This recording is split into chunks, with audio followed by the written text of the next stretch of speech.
Welcome to the Tesla Economist. Please hit the thumbs up and don't forget to subscribe. That's right, Tesla are neglecting about 80% of their target market. What do I mean by neglecting? Well, not serving them a vehicle they can use or afford. Well, actually, when I say vehicle, I'm talking about the Model Y. By now, it is apparent that Tesla is not a one-hit wonder. Every product they launch outsells the previous by, well, just about an order of magnitude. The Model S sales towered over the original Roadster orders, then the same with the Model 3 over the S, and now the Y over the 3. Okay, sure, the X is also in there too, but that car was more of a bit of engineering fun, for lack of a better word, and does not serve as part of the overall mission. Same for the new Roadster. And yes, eventually the Model Y sales will hopefully be dwarfed by the Model 2. Do you see? Each time Tesla go for bigger sellers in bigger markets, and the current major seller is the Model Y. Except the Model 3 actually sells more Y still. So what am I talking about? Well, it's the demand for the Model Y that seems so strong when compared to, well, any other vehicle there is on the market, really. And as there is also so much margin in each Y, Tesla are doubling down on the Model Y, well, perhaps tripling or even quadrupling with the size of these new factories. Now, remember, these are all Y factories. Well, and the Cybertruck too, of course. This means that when these factories are ramped up, that possibly about 3/4 of all Tesla cars sold will be Model Y. Therefore, in reality, at this stage in its life, the company is all about the Model Y. It is the core of the business. Demand is so strong of this car, so much so that Tesla only sell the long-range version, and there is still a waiting list that lasts months.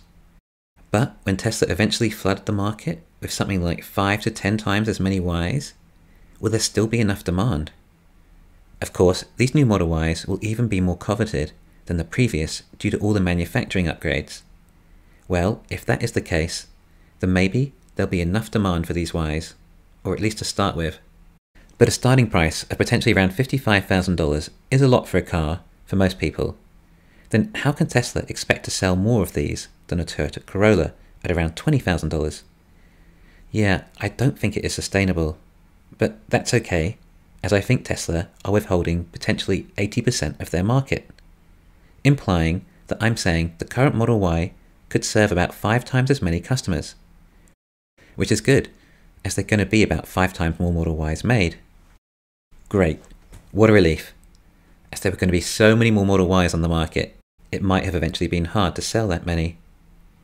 Then what market is Tesla neglecting? Well, the British Empire managed to rule a fair amount of the world at its prime.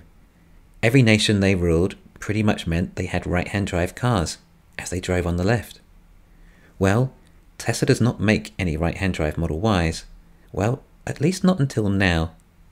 Actually, Tesla has just released the Model Y in Hong Kong.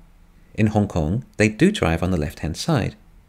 Now, although the population of Hong Kong is only 7.5 million, which is pale in comparison to China, it is one of the richest nations per capita, meaning it is an ideal target market for Tesla cars. You see, up to now, Tesla has neglected their right-hand drive Model Y market. The 3, S and X are all available, but not the Y. But all of a sudden, Tesla have decided to launch the right-hand drive version in Hong Kong. Therefore, these models are presumably coming from Giga Shanghai.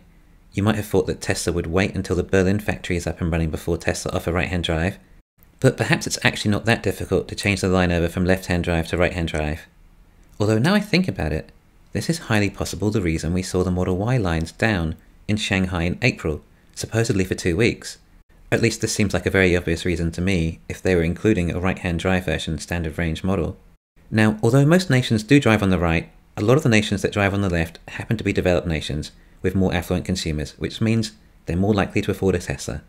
Some of the nations that have right-hand drive include UK, Ireland, Singapore, Australia, New Zealand, Japan, and South Africa. Collectively, they have a population of around 300 million, reasonably close to the population of the US. However, there are also some other nations with high populations that drive right-hand drive too, such as Malaysia, Indonesia, Pakistan, and of course, India. I think offering right-hand drive to these nations within time could increase demand by possibly a further 50%. Remember, these nations don't have General Motors, Ford or Volkswagen competing against Tesla either. There may be the odd Nissan Leaf perhaps, but the entire market share is up for grabs. Well, Tesla's already infiltrated some of them with the 3, S and X already anyway. Also, in all these nations, gasoline prices are much higher than the US, and therefore consumers see more value in EVs too. I don't think that Tesla entering Hong Kong can be inferred as demand dropping, but to be honest, I am uncertain as to why Tesla are suddenly selling the Y in Hong Kong, particularly when it meant they had to go with right-hand drive. Out of curiosity, if any of you have any ideas, then post them in the comments. But it is promising, particularly to those consumers in the likes of the UK or Australia who've had their Model Y deposit down for a couple of years. They must be getting excited at the hope of the right-hand drive likely not too far around the corner for them. But this was actually more extreme. Hong Kong are also offering the standard range Model Y. Why, out of all the nations, would Hong Kong be offering the standard and right-hand drive before everyone else? Actually, now I think about it, perhaps the reason is for market research. In a small test population offering right-hand drive and standard range, if standard was too popular and Tesla saw it was cannibalizing long range, then they will have better data going forward. Although you might expect they have plenty of such data from when they sold their standard range in the US before they stopped selling it. Yeah, I do not understand the move with Hong Kong yet. But either way, the Model Y is a more important launch than all the other models prior, as it will be the majority of sales. Therefore, more time and effort can be spent on its release, and the release is going to happen in stages. It would appear that the next stage will likely be the right-hand drive option then, and probably when Berlin is running, it will supply the UK and Shanghai will supply Japan and Australia, thus opening up potentially 50% larger market. This will allow Tesla to increase demand while still getting the higher margins from long-range and performance versions. UK will be a great market. Due to its relatively small size and dense population, it shouldn't be too hard for the supercharger network to get a great coverage. In addition to that, gas prices in the UK are crazy expensive. Everyone in the UK drives small-sized engine cars. Even the likes of a BMW 5 Series has a 1.8 litre option for engines, for fuel efficiency. In America, they probably start at about 3 litres. In other words, the cost savings of a Tesla are much higher. However, the UK is not so well known for its sunshine, so it might not be ideal nation for solar power. Okay, great. We've established, despite how popular the Model Y already is, Tesla are potentially neglecting 1/3 of their consumer base until they offer right-hand drive. But I said Tesla are neglecting 80%, implying the demand could potentially be 5 times what it is now. So this new Hong Kong right-hand drive Model Y version has the ability to also offer a standard range version of Model Y. And when you include standard range too, then the demand could potentially be 5 times what it is now. The standard range starts at 498,000 Hong Kong dollars, which is around US $64,000. Just a reminder that the Model Y long range in the US starts at $53,000. However, Hong Kong does charge significantly for the first registration tax. If we remove that, then it comes down to 345,000 Hong Kong dollars, which is actually only 44,500 US dollars, which, in all honesty, is probably about the price you would expect for a standard range. And when we remove the registration tax from the long range, we get 378,000 Hong Kong dollars, which comes in at just under 49,000 US dollars, which is about $4,000 cheaper than the US version and the Chinese version, which are both priced comparably. Why would the right-hand drive long-range Model Y in Hong Kong be cheaper than the one in China? The specifications seem to be identical. It appears to be the same car. I have to say that I'm just not sure. Hong Kong is an affluent nation. A new Model Y launch would be a big deal. The first consumers would be willing to pay a premium to be an early adopter. Tesla could have just sold the long-range version for $60,000 and they would have had enough orders. Why are they offering the cheapest version of the Model Y in Hong Kong?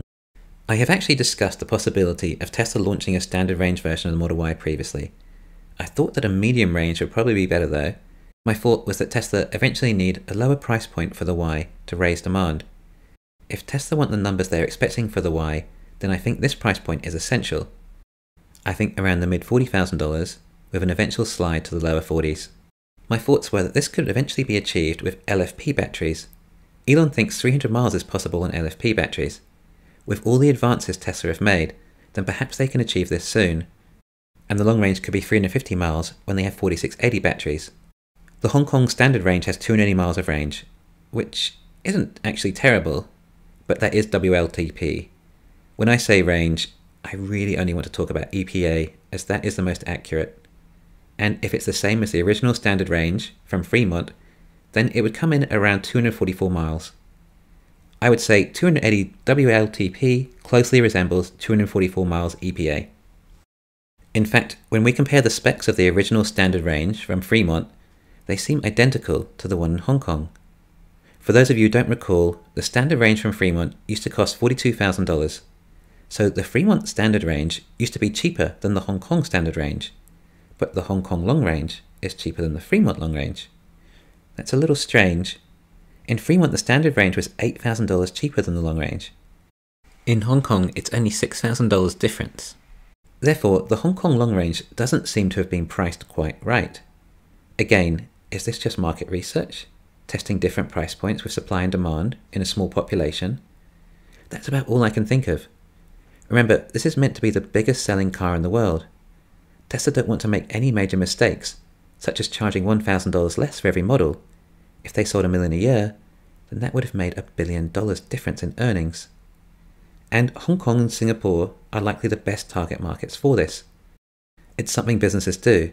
They test certain products in smaller markets sometimes to get feedback on their success, with less investment. For example, imagine a new product you're launching and want to do a national advertising campaign. It would be much cheaper to test it in a smaller market first to see if it is feasible. At this stage, this is all I'm able to assume. But why lose 2 weeks of ramping up the Model Y if it meant taking the line down? Because Shanghai is doing low numbers relative to the new factories. Therefore, Tesla are able to take some of this small supply to use it to test the market early and work out the best pricing strategy. Now, I'm surprised this is not being used as FUD. Tesla is having such bad demand issues that they're now having to resort to right-hand drive and standard range in desperation of more sales. It looks likely that a standard range will eventually come out from Berlin and Austin too. I would have thought that Tesla would do what they do usually and only sell long-range and performance versions to start. In the past, Tesla has started by offering only the top models, well, with this exception of Hong Kong, of course. With a Model Y starting at around $45,000 and likely dropping over the next year or so, perhaps down to its original price point in the low 40,000s, then I think that is a far more affordable price point and could triple the demand for the car. Therefore, if right-hand drive increases sales by 50% and the standard range then further triples the sales, then that is nearly 5 times the increase in demand, which may very well be what is required when Tesla have all these factories running, hence why Tesla are currently neglecting 80% of the market. I think it could even make sense having the standard range versions manufactured in Fremont and Shanghai, possibly with LFP batteries. Then Texas and Berlin do the long range and performance editions. This would also solve the dilemma of customers who order and are worried about not getting the 4680 structural battery pack. I know it won't mean much to most customers, but it's something I'd be willing to wait for and pay extra to have. Thanks for listening. Please hit the thumbs up and subscribe. You can also follow me on Twitter and talk to me on Patreon.